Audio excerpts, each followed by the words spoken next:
आप देख रहे हैं दिव्य हिमाचल वेब टीवी। नमस्कार, मैं हूं अनुज कुमार। आइए सबसे पहले नजर डालते हैं आज के मुख्य समाचारों पर। कृषि भूमि बेचने से पहले हिस्सेदारों की सहमति जरूरी, सर्वोच्च न्यायालय ने सही ठहराया हिमाचल हाईकोर्ट का फैसला। किन्नौर में बर्फ तले मिले 2 फौजियों के शव, 23 दिन से थी तलाश।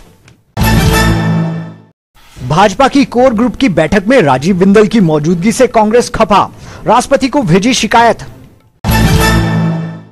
मंडी पुलिस ने चरस की खेप संग पकड़ा हरियाणा का तस्कर, बस से हुई गिरफ्तारी। चैत्र की शुरुआत, महीने का नाम सुनाने घर घर निकले ढोलरू गायक। पढ़ाई में विलेन बनी बर्फ, चंबा जिला में परेशान हुए स्कूली छात्र। और बिलासपुर कॉलेज पहुंचे पद्मश्री अजय ठाकुर, छात्रों से साझा किए अनुभव। और अब समाचार विस्तार से। सुप्रीम कोर्ट ने हिमाचल प्रदेश हाई कोर्ट के एक महत्वपूर्ण फैसले को सही ठहराया है। इसके अनुसार संयुक्त हिंदू परिवार की संपत्ति का बंटवारा होने से पहले अगर कोई सदस्य उत्तराधिकार में मिली जायदाद बेचना चाहे तो परिवार के अन्य वारिस उस संपत्ति को खरीदने का दावा प्राथमिकता के आधार पर कर सकते हैं। इसका अर्थ ये है कि संपत्ति किसी तीसरे व्यक्ति को बेचने से पहले अन्य वारिसों की सहमति आवश्यक होगी। इस व्यवस्था से पहले कोई व्यक्ति हिस्से में आई कृषि भूमि को अन्य हिस्सेदारों से पूछे बिना किसी को भी बेच सकता था। हिमाचल हाईकोर्ट की खंडपीठ ने स्पष्ट किया था कि हिंदू सेक्शन एक्ट के प्रावधान कृषि भूमि से जुड़े विवादों पर भी लागू होंगे। इस निर्णय को अब सर्वोच्च न्यायालय ने भी सही ठहराया है। किन्नौर जिला में भारत तिब्बत सीमा के लगते नमग्या डोगरी इलाके में 20 फरवरी को बर्फ तले दबे 7 जैक राइफल के सभी 6 जवानों के शव बरामद कर लिए गए हैं। पिछले 23 दिन से खोज अभियान में जुटे आईटीबीपी और हिमाचल पुलिस के लगभग 500 जवानों ने 4 सैनिकों के शव पहले ही बरामद कर लिए थे। शेष 2 की खोज ग्लेशियर में जारी थी, जिनके पार्थिव शरीर गुरुवार सुबह मिले। शव कुल्लू जिला के घरवा निवासी नायक विदेश चंद और जम्मू कश्मीर के कठुआ निवासी राइफलमैन अर्जुन कुमार के हैं। विकट मौसम और करीब 600 मीटर लंबे ग्लेशियर क्षेत्र में जवानों को खोजना किसी चुनौती से कम नहीं था। घटना के दिन हवलदार राकेश कुमार को बर्फ से निकाल लिया गया था, लेकिन अस्पताल ले जाते वक्त उनकी मौत हो गई। इसके बाद खोज अभियान में नितिन राणा, राजेश ऋषि, गोविंद बहादुर छेत्री और राकेश कुमार के शव बरामद किए गए थे। जो 2 जवान जिनकी लगातार आर्मी द्वारा तलाश की जा रही थी और आज दोनों जवानों के शव वहाँ बरामद कर लिए गए हैं, प्लांट से निकाल लिए गए हैं। इनमें से एक विदेश ठाकुर निर्मंड कुल्लू से हैं और दूसरा जवान अर्जुन जो कि जम्मू से बताया गया है। लोकसभा चुनावों के लिए दोनों ही प्रमुख राजनीतिक दलों की ओर से उम्मीदवारों की आधिकारिक घोषणा बेशक अभी नहीं हुई है, लेकिन हिमाचल में सियासी तपिश जोर दिखाने लगी है। बुधवार को ईवीएम की सुरक्षा संबंधी प्रश्न उठाकर हमलावर हुई हिमाचल कांग्रेस ने गुरुवार को भाजपा के खिलाफ नया मोर्चा खोल दिया। पार्टी ने विधानसभा अध्यक्ष राजीव बिंदल के खिलाफ राष्ट्रपति को शिकायत भेजी है। सिरमौर के अतिरिक्त उपायुक्त के मार्फत भेजे गए ज्ञापन में कांग्रेस ने हाल ही में बद्दी में आयोजित भाजपा कोर ग्रुप की बैठक में राजीव बिंदल की मौजूदगी पर आपत्ति जताई है। पार्टी का आरोप है कि ऐसा कर विधानसभा अध्यक्ष ने संवैधानिक पद की गरिमा को ठेस पहुंचाई है, इसलिए उनके खिलाफ कार्रवाई की जाए। परसों कोर कमेटी की बैठक थी भाजपा की, उसमें माननीय विधानसभा अध्यक्ष राजीव बिंदल जी उपस्थित हुए। उसके विरोध में हम आज राष्ट्रपति को और इलेक्शन कमीशन को ये मेमोरेंडम दे रहे हैं। इस पे कड़ी से कड़ी कार्रवाई की जाए। संवैधानिक पद का जो दुरुपयोग माननीय विधानसभा अध्यक्ष ने किया है उस पे कड़ी से कड़ी कार्रवाई करने की हम मांग करते हैं। मंडी पुलिस ने हरियाणा के एक युवक से 924 ग्राम चरस कब्जे मिली है। पुलिस को कामयाबी उस समय मिली जब शहर के समीप नेशनल हाईवे पर नाका लगाकर गाड़ियों की तलाशी ली जा रही थी।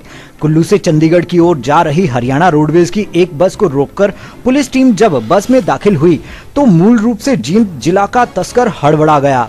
शक होने पर जब उसके सामान की जांच की गई तो चरस बरामद हुई। उसे तुरंत गिरफ्तार कर लिया गया और प्रारंभिक पूछताछ के बाद कोर्ट में पेश किया गया।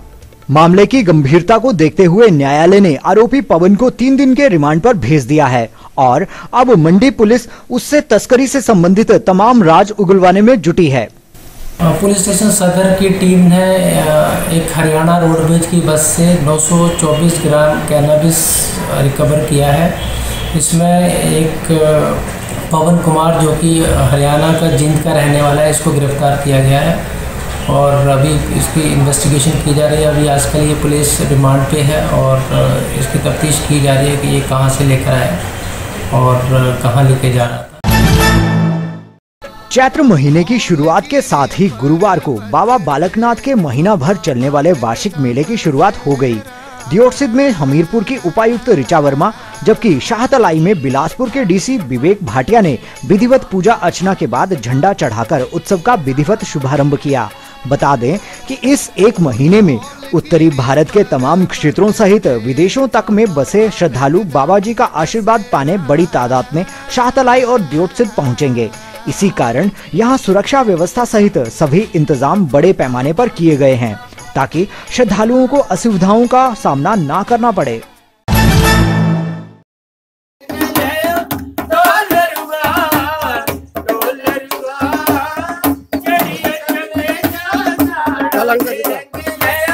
गुरुवार को चैत्र महीना शुरू होते ही चंबा, कांगड़ा, मंडी, हमीरपुर व बिलासपुर आदि जिलों में ढोलरू गायन का दौर भी शुरू हो गया। इस कड़ी में गायकों ने घर घर दस्तक दी और लोगों को गायन के माध्यम से महीने का नाम सुनाकर पुण्य का भागीदार बनाया।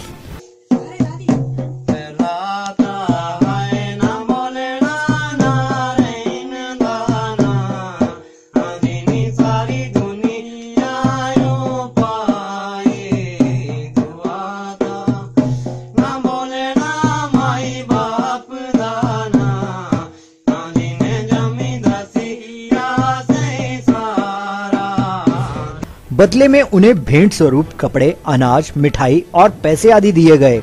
अगले एक महीने तक हिमाचल के निचले क्षेत्रों में ढोलरू गायन का दौर निरंतर जारी रहेगा और पुष्ट दर पुष्ट इस विशिष्ट गायन में जुटे लोग हिमाचल की समृद्ध संस्कृति को आगे बढ़ाते रहेंगे।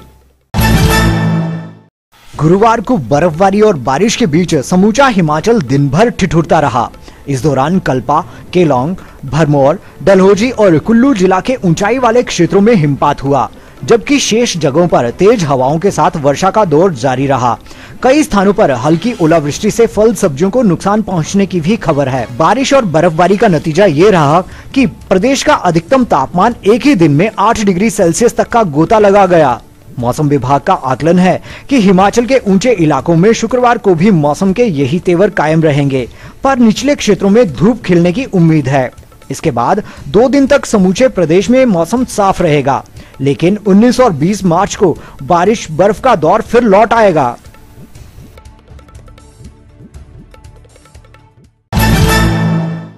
बर्फबारी के ताजा दौर ने चंबा जिला के स्कूली छात्रों के लिए मुश्किल खड़ी कर दी है।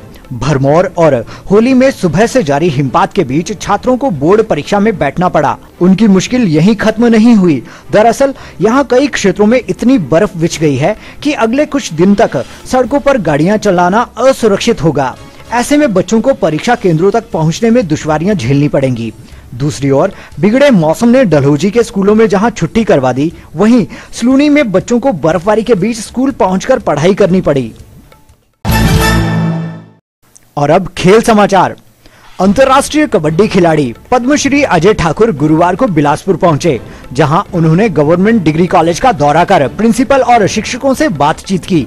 इस दौरान अजय ठाकुर ने छात्रों से अपने खेल जीवन के अनुभव भी साझा किए। बता दें कि अजय ठाकुर बिलासपुर कॉलेज में वर्ष 2005 से 2008 तक छात्र रहे हैं। इस दौरान उन्होंने साई खेल छात्रावास में कबड्डी खेल की बारीकियां सीखी और कॉलेज की कबड्डी टीम का प्रतिनिधित्व किया। अजय ठाकुर वर्तमान में डीएसपी प्रोबेशन के पद पर कार्यरत हैं और फिलहाल बिलासपुर में ही सेवाएं देंगे। इस अवसर पर उनके साथ कॉलेज की छात्रा रही इंस्पेक्टर प्रियंका नेगी भी मौजूद थीं। प्रियंका नेगी को हाल ही में प्रदेश के सर्वोच्च खेल पुरस्कार परशुराम अवार्ड से सम्मानित किया गया है। और अब चलते चलते चुनाव प्रबंधन समिति की बैठक में बोले सीएम, हिमाचल की चारों सीटें जीतेगी भाजपा।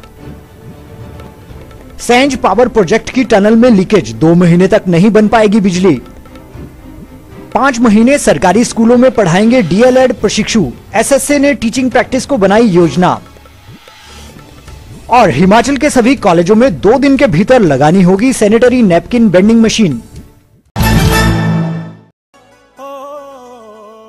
हिमाचली तड़का में आइए देखते हैं इंद्रजीत की आवाज में यह कुल्लवी लोकगीत। कोखे बिता पड़ू ओ डोगरी शोरी है, कोखे पड़ू तेरा गराऊं गंवारी गोरी है, कोखे पड़ू तेरा गराऊं।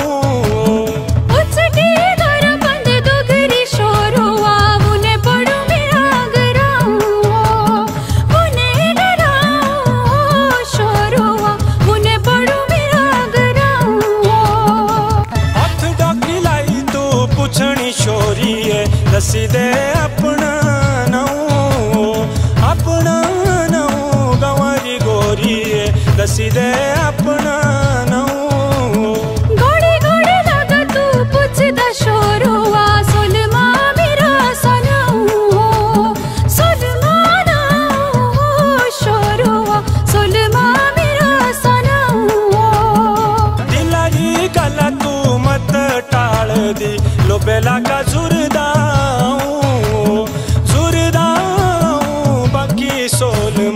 लोबेला का झूठी भी तो होंदी हो सारी दुनिया, किया केरे झुरनो शोरुआ, किया केरे झुरनो। ताला गाए सच्चा दिलड़ू, किया केरी तबे मनाऊ बाकी सोलमा, किया केरी तबे मनाऊ।